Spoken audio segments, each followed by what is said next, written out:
Well, let's take a look at Tim Walz, who he is and what he stands for. As governor, he signed laws that required tampons in boys' bathrooms in Minnesota schools. During the COVID-19 pandemic, he oversaw the most draconian lockdowns and vaccine mandates in the nation. And last year, he signed state legislation that permitted abortion up until the moment of birth. And of course, he's on the record supporting the defund the police movement, which emerged following George Floyd's death in May 2020 in Minnesota. Let's bring in Emily Jashinsky, UnHerd DC correspondent. Emily, great to speak with you. What do you make of Tim Walz?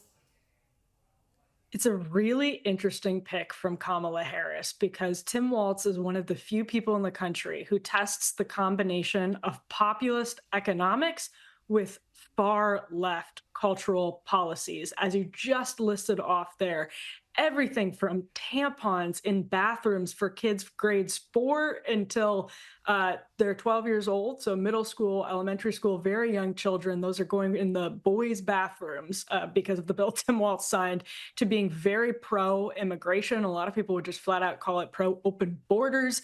He really has a full suite of cultural far left policies. And when you combine that with some sort of I don't even, so some people would say these are family leave policies. Other people would call them big government policies.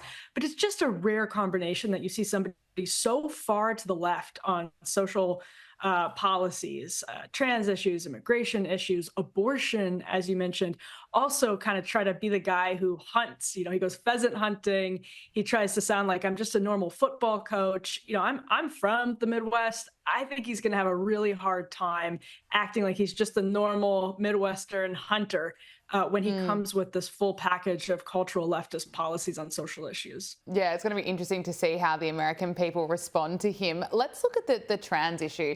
Tim Walz signed a bill in April last year dubbed the Trans Refugee Bill by supporters, which grants legal protection to children who travel to Minnesota for so-called gender-affirming care, including puberty blockers, reconstructive genital surgery, and hormone therapy. It just concerns me that this is for children, Emily.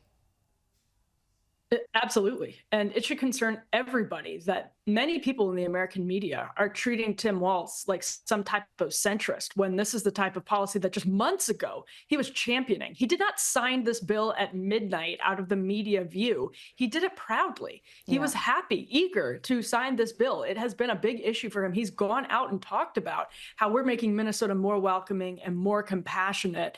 And so it's not as though he was ashamed of this. He was openly passing far left policies like these. In fact, actually to pit himself against Republican governors like Kristi Noem in the neighboring state right next door to his. So it's a huge problem because now Kamala Harris, everywhere she goes, is going to be asked if she supports policies like this for minors, for children. And she's going to have to answer that question. There's no way to get around it. Even if she, doesn't talk to the press, at some point she's going to have to. And that creates a real problem for her.